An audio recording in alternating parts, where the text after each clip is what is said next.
Tursigini rangi ko'rinar debdi. Ko'rinar. Yaxshilab qarash kerak. Ko'z almas mashina ochib yuradigani ham chiqibdi jalab.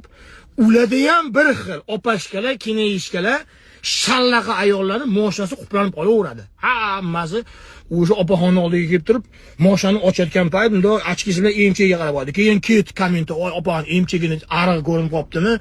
Bittasini olib chiqib, haligi yubkani kalta kiydirib qo'yganda tursigini rangi ko'rinar debdi.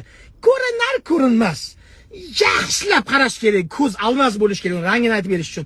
O'shanaqa kiyib chiqasiz, opa, kommentariy ko'proq aktiv bo'ladi deganda, u opa ham shuni kiyib chiqqanlar endi. Men ham bir qaragan chog'imda bir trendga chiqaydi. Bu itarmagan odam qolmadi, endi internetdagi itarsiz mana degan. Keyin kommentga kirsang 12 mingta komment jalab. Gif qo'ysang ham buncha komment yo'q bile. Opani ko'rdinglarmi? Men qizil deb baho berdim rangiga aytsa, bunisi aytadi, "Yo'q, ko'k-ov" deb qo'yadi. Unisi jalab sporlashyapti. Opani tursigini spori ketdi. U jalab mashina quplanib qolgan bilan hech kimning ishi yo'q, jalab. Bo'l jalab, pizdes, ko'rdinglarmi, sizig'i bor ekan-a? Vah, unaqa ekan. Voy, jalab, tuhmat, buxton, fitna. O'sha kontent qilayotgan bola jumaga ham chiqsa kerak. Ko'cha-ko'yda uncha-muncha odamga ta'lim ham berib qo'ysa kerak dindan. Oy, bidaras bo'lmalar, ey. Unaqa nima degan gap? O'zini original profilini topsang o'sha ochki taqqanlarni. Menimcha shu kabani oldi rasmga ham tushgan ular.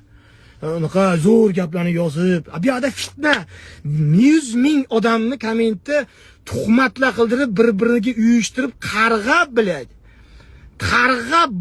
Nariyoqqa pizdes yozilyapti mana bu yerga. Chap yelkaga yozilyapti. Pidaraslik qilgansan degan xat yozilyapti. U bilan hech kim ishi yo'q.